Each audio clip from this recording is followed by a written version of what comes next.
Welcome to Hayes Reviews. So I've got a little preamble ramble for you tonight, so let's get into it.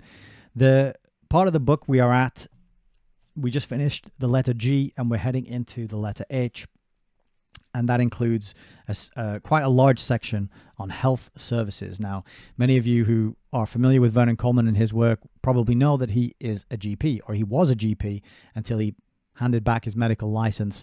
He's also a whistleblower. He is somebody who's been calling out the prevailing medical orthodoxy and trying to alert people to the failings in that particular industry. Now, the medical industry, it's kind of shady because it is very closely partnered with huge corporations that produce pharmaceuticals and medications and therapeutics, and that's a huge industry. There's a lot of money there.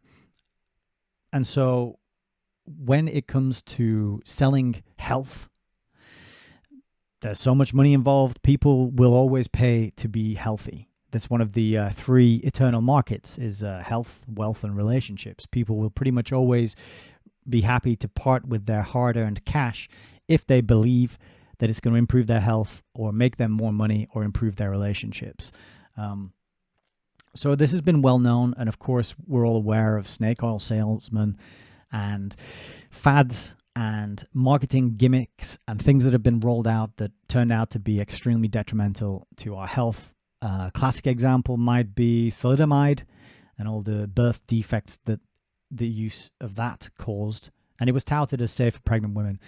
And of course, during the Big C event, we witnessed the unprecedented rollout of a completely novel technology, mRNA injections, technology that had never been approved for market consumption before, that had never been trialed successfully in humans or in animals before, just rolled out en masse to most of the world's population.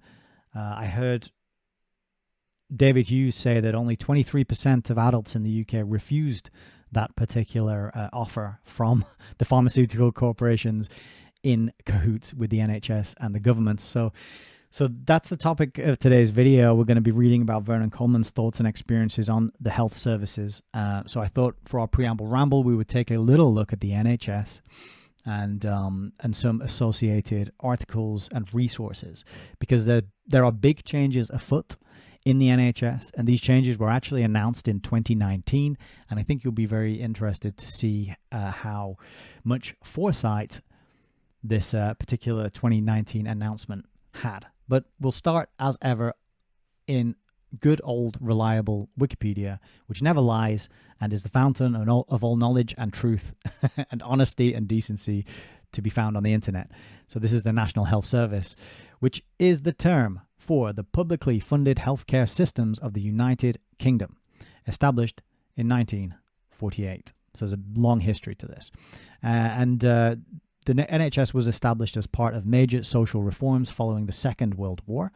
The founding principles were that services should be comprehensive, universal, and free at the point of delivery. Free at the point of delivery is very different to free full stop, and we'll see a little more about that a bit later. Wikipedia says that each service provides a comprehensive range of health services provided without charge for residents of the United Kingdom, excluding dental treatment and optical care. So this says it's only for residents, but we're going to see later in this article that that's not true. You can just rock up here and start getting treated by the NHS. You do not have to be a resident. And there's posters up in hospitals that tell you as much. So you don't need to have a passport or permanent residency or proof of address or proof of immigration status. You can just rock up to the NHS, get registered, and start receiving treatment. You can't get your dental treatment done or your eyes taken care of, though, unfortunately. Or maybe fortunately, I don't know. But taken together, the four services, so when it says the four services, it's just talking about England, Ireland, Scotland, and Wales. These four services employ around 1.6 million people, and that was 10 years ago. And it had a combined budget of £136.7 billion. So that's a huge number of people who are employed in the NHS. And the more I think about it, the more I wonder if the true purpose of the NHS is really just to keep a bunch of people employed so that it makes the employment figures look good, as well as other functions like data collection and eugenics as well, I think, or dysgenics, I think, is another key aspect of the NHS, because as we'll see on the history section, it was instigated, founded, cooked up and created by people who were massively into eugenics and its flip side, dysgenics. But in 2024, the total health sector workforce across the UK was 1.4 million, which made it the 7th largest employer and the 2nd largest non-military public organization in the world.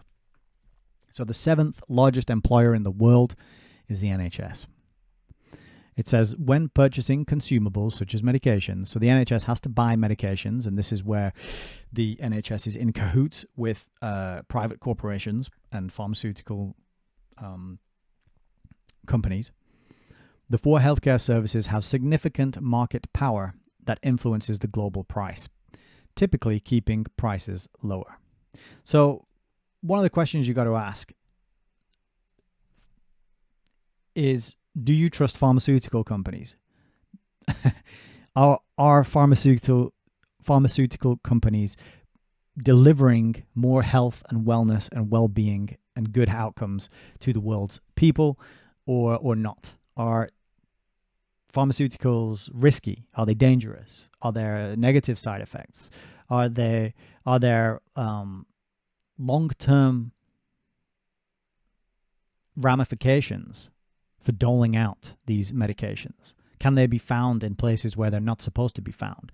There's all sorts of shady dealings and historical precedent for distrust of pharmaceutical companies, and yet the NHS is really in bed with them because they have to buy their medications from somewhere, right? The NHS doesn't produce its own medications. It doesn't have its own capacity for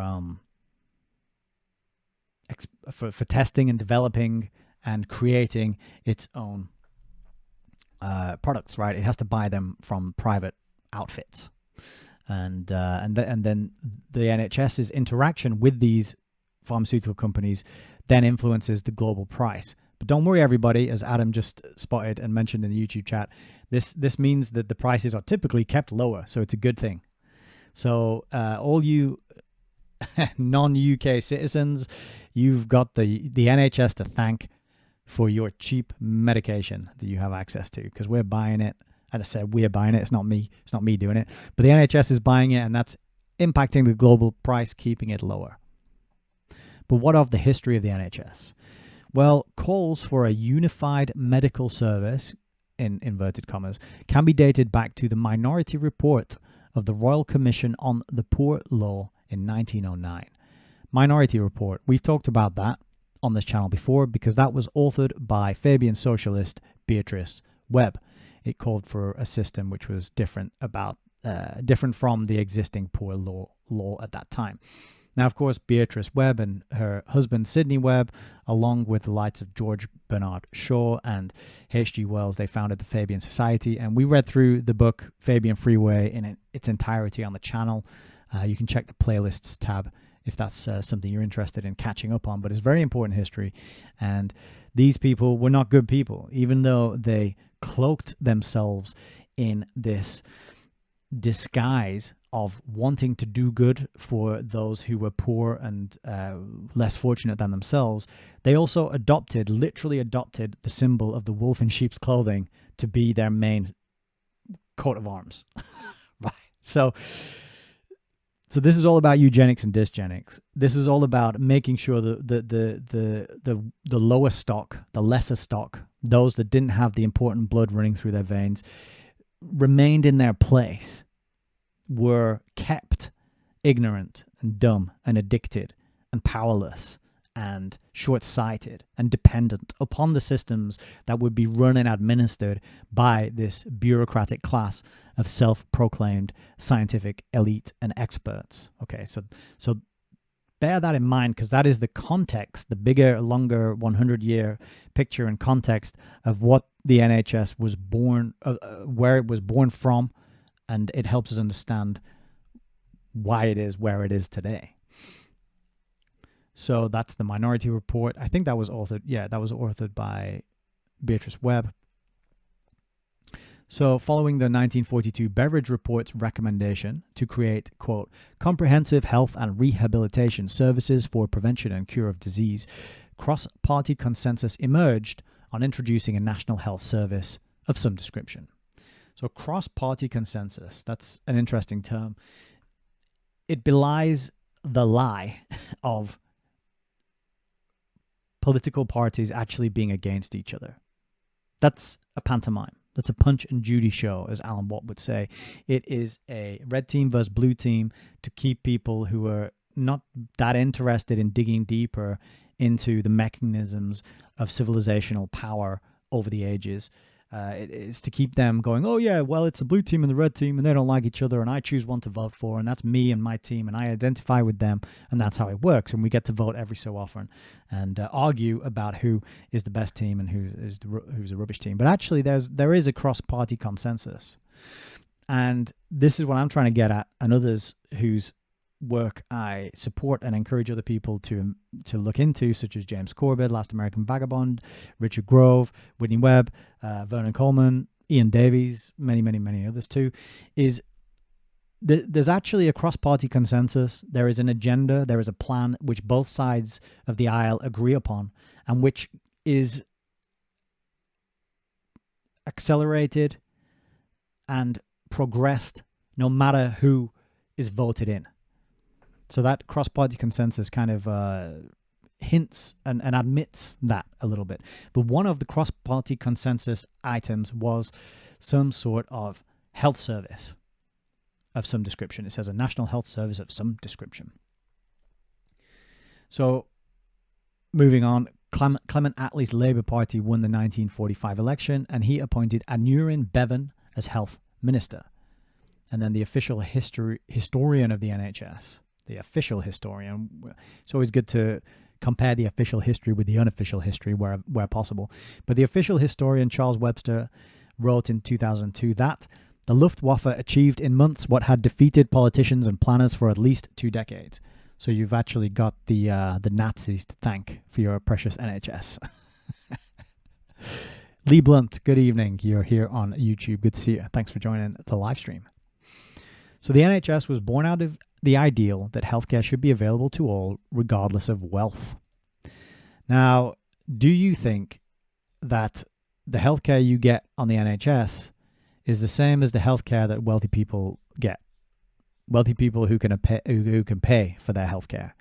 Do you think what you're getting for quote unquote free on the NHS is the same as what King formerly known as Prince Charles gets with his wealth? Or any billionaire you care to name, any CEO or high-flying exec, hedge fund manager, bankster. Do you think you're getting the same healthcare as what they're getting? That's a question I think is worth asking, right? But going back to the formation of the NHS, Conservative MPs were in favour of maintaining local administration of the NHS through existing arrangements with local authorities. So in other words, a kind of devolved model where you would be paying into the system near where you lived, and the local authority would administer it according to the needs of the people in that area. That's what the Conservatives wanted. The Labour came in and they said no to that, which is surprising, but that's what it tells us here. It says Conservative MPs voted in favour of their amendment to maintain local control and ownership of hospitals and against Bevan's plan for national ownership of all hospitals. And the Labour government defeated Conservative amendments and went ahead with the NHS as it remains today. A single, large national organisation which forced the transfer of ownership of hospitals from local authorities and charities to the new NHS. So this is centralisation of control. This is communism. This is socialism. This is technocracy. It's all the same thing, different words for the same thing. But the process is centralize control in as few hands as possible. Because if you had all these little hierarchies of control running their own health services in each constituents, then you could unpredictable things could happen because Each area is different. Decisions would be made differently in different areas, and it would be harder to maintain a top-down, this is the way it is type of narrative and control over things. But if you get it all under a single large national organization, then you force everybody sitting under that hierarchy to follow suit and to fall in line. So you enforce a consensus, in other words.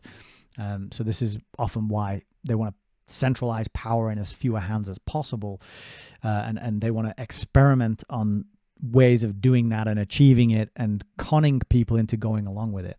So it's just interesting that the Fabian Socialists founded the Labour Party, and then it was the Labour government that insisted on making the NHS a single large national organisation instead of this sort of devolved regional system, which the Conservative MPs of the time were in favour of. Bevan's principle of ownership with no private sector involvement has since been diluted. I like the language there. It's been sort of diluted. Well, it's been scrapped. It's been thrown out the window. It has been destroyed. It doesn't exist. It's dead, right? It's been diluted. Who by? The Labour governments have been diluting it. That's interesting, isn't it? Seen as the Labour governments are supposed to be the people who are very caring for those less fortunate and are very interested in stealing from the rich and giving to the poor and redistributing wealth and making sure that everybody has equal access to everything, particularly if you're non-native or from a minority or some sort of alphabet clownfish type person.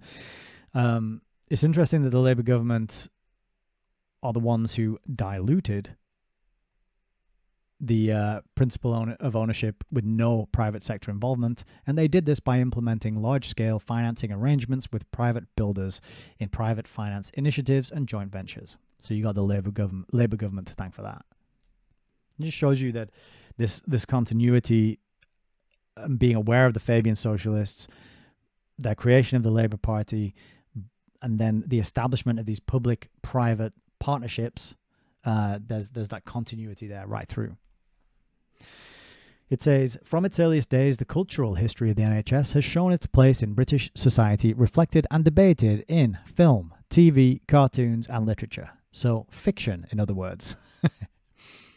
The NHS had a prominent slot during the 2012 London Summer Olympics opening ceremony, directed by Danny Boyle, being described as the institution which more than any other unites our nation.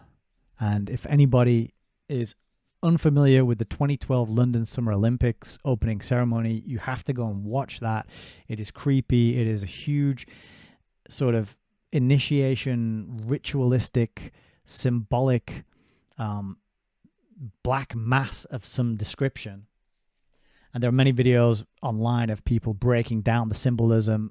For example, Russell Brand was there dressed as the child catcher from Chitty Chitty Bang Bang. And there was also this giant ball with spikes coming out of it that kind of looked like the CGI representations of a coronavirus molecule that we saw on our 6 o'clock news reports.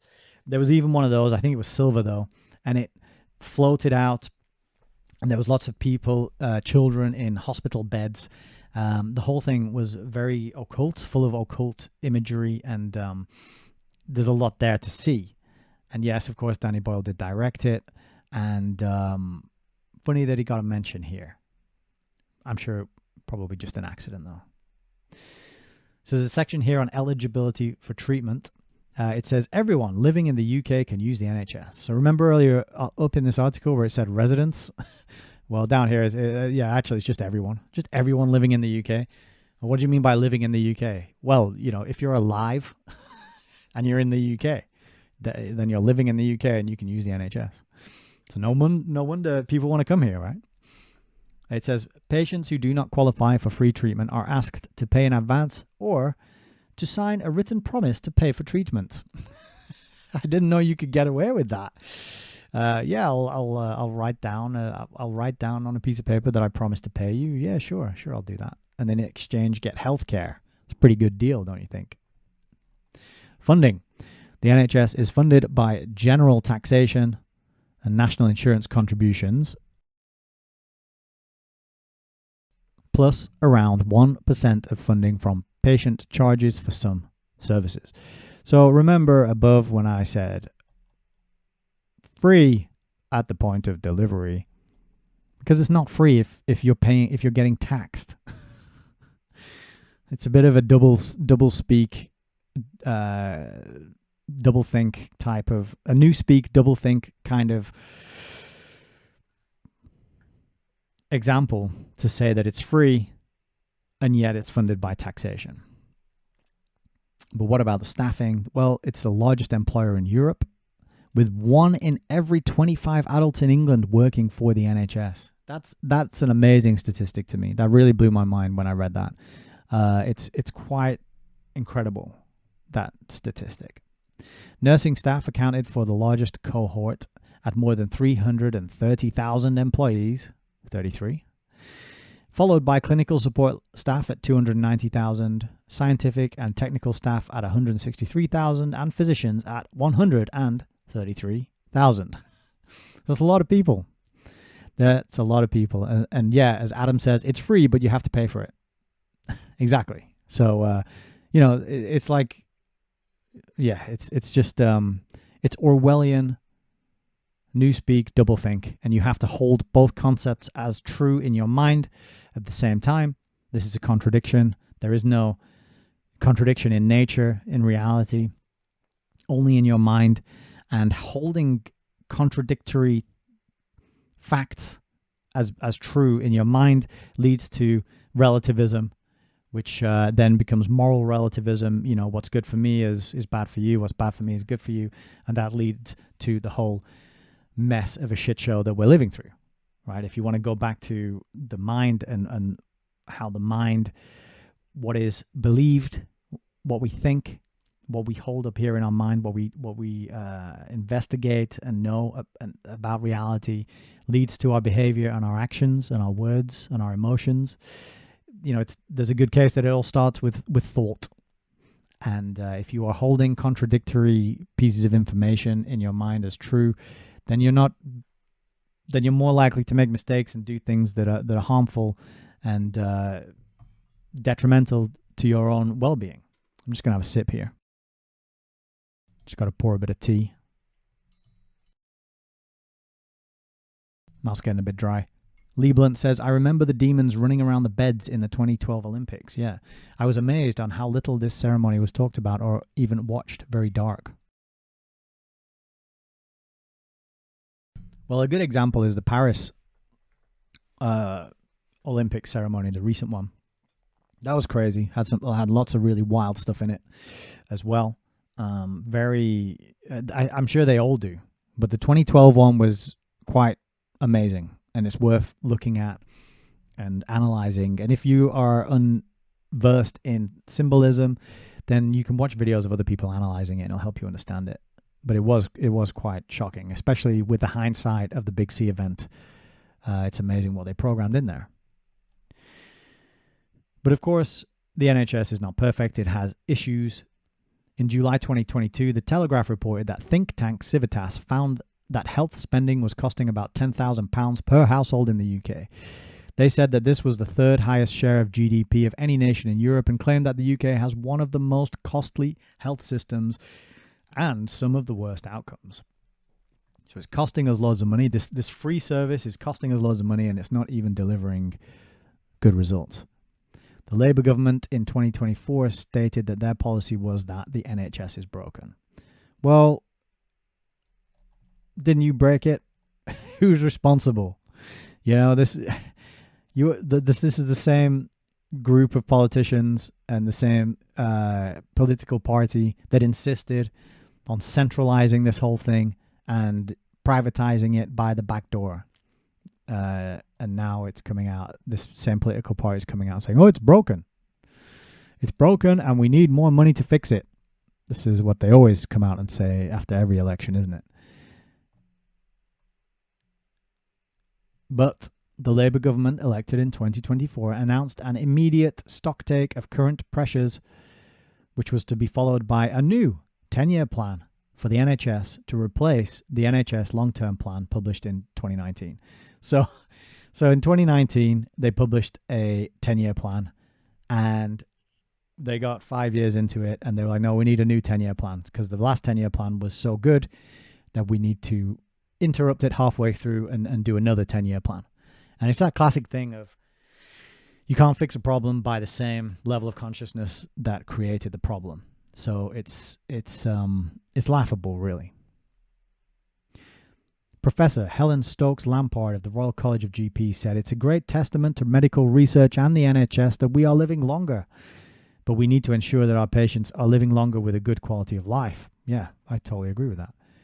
"For this to happen, we need a properly funded, properly staffed health and social care sector with general practice, hospitals, and social care all working together." Do we, though? Because haven't we had that? Haven't we had that for nearly 100 years? And it's delivered the problems that we're seeing now, right? So I'm not sure that more of what we already have that is not working is really the solution to this problem.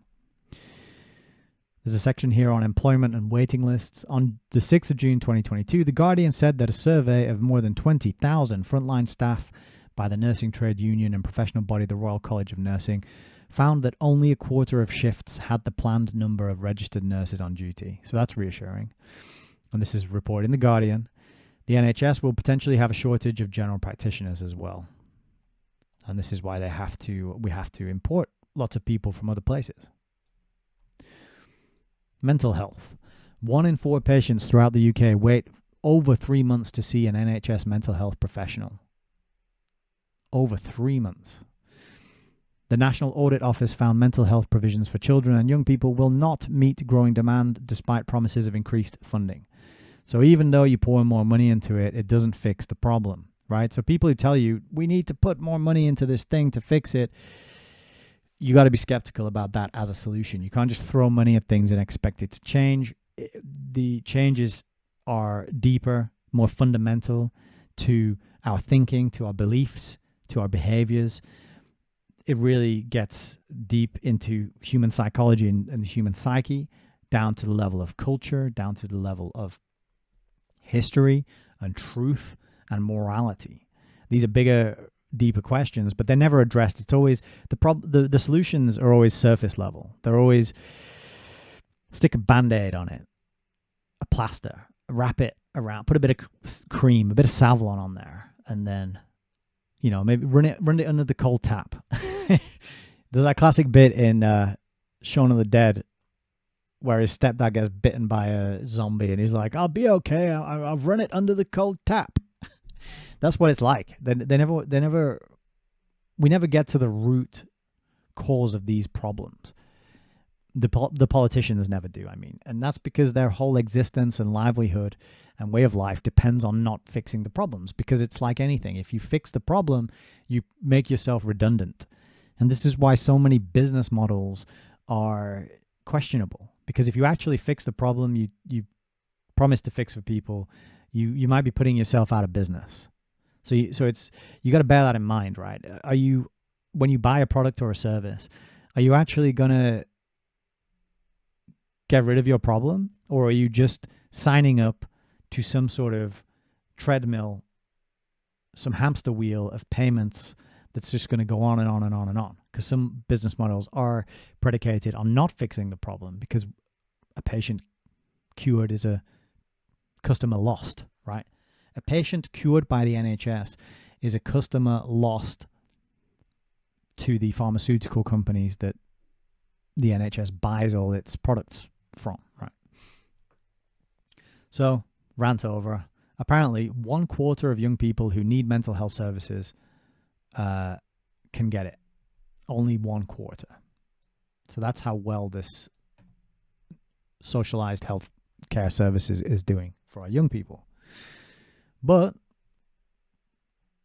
don't worry, because they're being inclusive and they are requiring that radiographers ask all male patients if they're pregnant. And there's actually 4 references to back that up.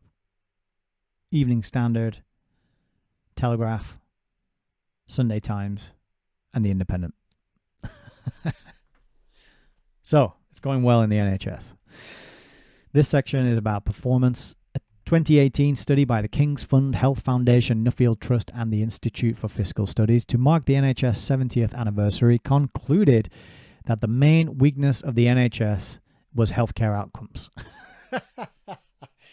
The only thing it's supposed to do is deliver healthcare outcomes. So how can the main weakness be healthcare outcomes? That's like going to a restaurant and being like, the main weakness of this restaurant is they can't cook food. That's just bizarre. Okay, 2018 study, so not that long ago. In 2019, The Times commented on a study in the British Medical Journal which reported that Britain spent the least on health, which is £3,000 per person, compared with an average of 4,400, and had the highest number of deaths that might have been prevented with prompt treatment. So all the money that is being taken from people and poured into the system doesn't seem to be making us healthier. And of course, happiness is predicated on health. It's very difficult to be happy if you don't have health. Health comes first. Health comes first if you want to be productive, if you want to be successful, if you want to get anything done, really, you have to be healthy. People are not getting healthier. Yet we still pay all this money into the system which employs nearly 1.5 million people. And the main weakness of the NHS was healthcare outcomes. That's just shocking, really. Over 130,000 deaths since 2012 in the UK could have been prevented if progress in public health policy had not stopped due to austerity. So remember, I'm always talking about, in this book in particular, is talking about sustainable development, and I'm always saying it's sustainable austerity. Well, this is what happens with austerity. It causes people to die and suffer and be in pain and have a really shit time of it. Good evening, Plutonium Productions and Plane Drifter. Good to see you. ESP as well over on Odyssey. Hope you're doing okay. Saying, I forgot to mention, I've been in hospital. Sorry to hear that, ESP. I hope you're doing better now. And I'm glad you survived your encounter with the NHS, because a lot of people don't. So what about the public? What's the public perception of the NHS? Well, this bit gave me a chuckle indeed. Support for higher taxation to pay for extra spending on the NHS. So the public perception is we need to give the NHS more money. 70% of people were willing to pay an extra penny in the pound in income tax. 2/3 favoured increased taxation to help finance the NHS. 74% of the UK believed there were too few nurses. A 2018 public survey reported that public satisfaction with the NHS had fallen from 70% to 53%. So I don't know if you can trust polls. I think you can't. I think most of the time these polls are rigged in such a way as to spread the idea that there is a consensus out there, and if you don't agree with it, then you're the odd one out, and you're lonely, and you are weird and an oddball, and that maybe that you need to be investigated by the police for your opinions. But who knows, right? You'd be better off doing your own poll. You know, walk up and down the street with a clipboard, say, hello, my name's Nick, and I live in that house over there, and I know we never met, but I'm trying to get to know my neighbors, and I'd like to know your opinion on the NHS. Do you use it? Do you think it needs more money? Are you satisfied with how it's going? I bet it would be amazing to hear on-the-ground reports of that kind. And of course, some people will have great things to say about it, because there are some, because it's full. There's over 1 million people working in the NHS. Plenty of those people are going to be good, well-meaning, well-intentioned people, right? But plenty of those are going to be psychopathic nutcases who don't know what the hell they're doing and just just do what they're told without any shred of critical thinking. Because that's what happens when you have this like centralized top-down thing. You don't teach people to be nuanced, to take into account individual circumstances and situations that are relevant to the place where they're working and operating. You just have this cookie-cutter approach. Here's a policy. This is what you do. Check that box. Ask this question. Move on to the next person. And that is what it feels like in some hospital situations and in some encounters with this system. You do feel like you're on a conveyor belt and they're just processing you to get to the next one so that they can, because that's their job, right? And you get bounced around from pillar to post. You might see 5-6 different people for in a given appointment, and then you go back for your next one. It's a totally different group of people. Nobody knows who you are, and you are relying upon their information capture system to have all the relevant information. And nobody really gets to know you, your background, your history. You don't have that personal connection with a doctor who knows you for your entire life or a good portion of it. You just get bounced around to strangers, and there's this fallacy sort of built into the way it works. That is, everything written down on the computer database is accurate and is all that a person needs to know before they treat you or give you some help or whatever it is that you're there for. So, yeah, get out, talk to people in the real world about their opinions. Don't believe polls. That's what I'm trying to get at here. In November 2022, a survey by Ipsos and the Health Foundation found that 82% think the NHS needs more funding. And then here we are, just the cherry on the cake of the Orwellian doublethink. 90% of respondents believe the NHS should be free. 84% of believe the NHS should be funded through taxation. So it's free, but you pay for it. You got that? It's free, but you pay for it. We'll pay for it, but we'll keep it free. We need to pay. We need to spend more money on it so that it can continue to be free. It just doesn't make sense. And you're not allowed to opt out of it. You're not allowed to say, I'm good. I don't want to use that system. Thanks. I'll take care of myself. I'll grow some herbs and I'll do some exercise and get some sunlight and eat proper food and read some books about nutrition and physiology and take care of my mental well-being. And I'm not going to use your system. Therefore, can I keep my money and not pay into it? Nope. That's not an option. But it's free. What was the role of the NHS in combating the coronavirus pandemic? Well, in 2020, the NHS issued medical advice and partnered with tech companies to create computer dashboards to help combat the pandemic. Brilliant, because that's exactly what we needed. Computer dashboards can solve everything, can solve all the problems, right? People are getting sick and getting ill and scared and worried and staying indoors and being traumatized by their governments. And do you know what we need to do? Computer dashboard. That's going to help the situation, isn't it? Nice one, NHS. I'm sure throughout all the previous pandemics that happened throughout history, people were sitting around going, do you know what we need? It would be really great if we had a computer dashboard to help us deal with this. Following the discharge from St. Thomas Hospital in London on the 13th of April 2020, after being diagnosed with C19, British PM Boris Johnson described NHS medical care as astonishing and said that the NHS saved my life, no question. I don't believe for 1 second that story is true or that he gets the treatment that people who use the NHS get. No way. Not given his background and his wealth and his upbringing and his influence and his power and his prestige and all that stuff. He's from the other class of people who get the higher level of bonuses and benefits because they roll out the policy. And his role in particular is very important because he stands there annoying people and receives all the anger and the vitriol. And he basically, as Alan Watt would say, gets tomatoes thrown at him. That's his role. He's a clown. He's a clownish, buffoonish type of silly haired man. And we're supposed to think he's in charge of running the show, or was in charge of running the show. Don't forget, his dad also wrote the book Life Without Birth, and his dad also wrote the book The Virus, which was a novel about a virus. A novel virus, in fact. A novel about a novel virus. On the 5th of July 2021, Queen Elizabeth awarded the NHS the George Cross. So for bravery and valor. And it applied to past and present NHS staff. So out into the future, all the people who go, if you go and work for the NHS, then you can say you received the George Cross, even though you weren't there during any of these events. And like the moment you start working for the NHS, you can claim, you put it on your CV, received the George Cross for heroism and conspicuous courage. You can, if you work for the NHS, you can put that on your CV.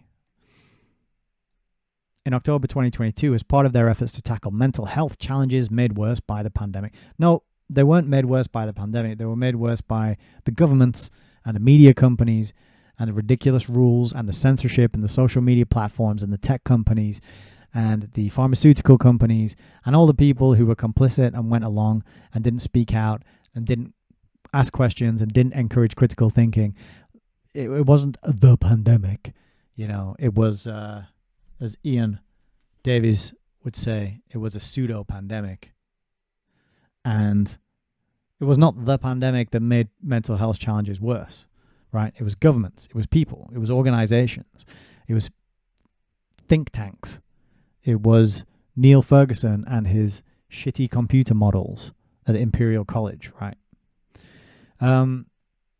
But NHS, in true technocratic fashion, tried to tackle these worsening mental health challenges by partnering with an Israeli tech company and stating that their AI-powered software translates complex genetic, demographic, and clinical patient data into time-saving and cost-saving assessment, management, and prescribing support tools for healthcare providers.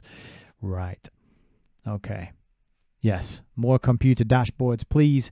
More money to Israeli tech companies, please. That will solve all our problems, don't you know? Care mistakes. A 2024 report by the Public Research University, Imperial College London. They did the dodgy models, didn't they? For which prompted the lockdowns. Anyway, those guys said that the NHS spends 14.7 billion a year treating patients in England hurt by care mistakes. Hurt by care mistakes.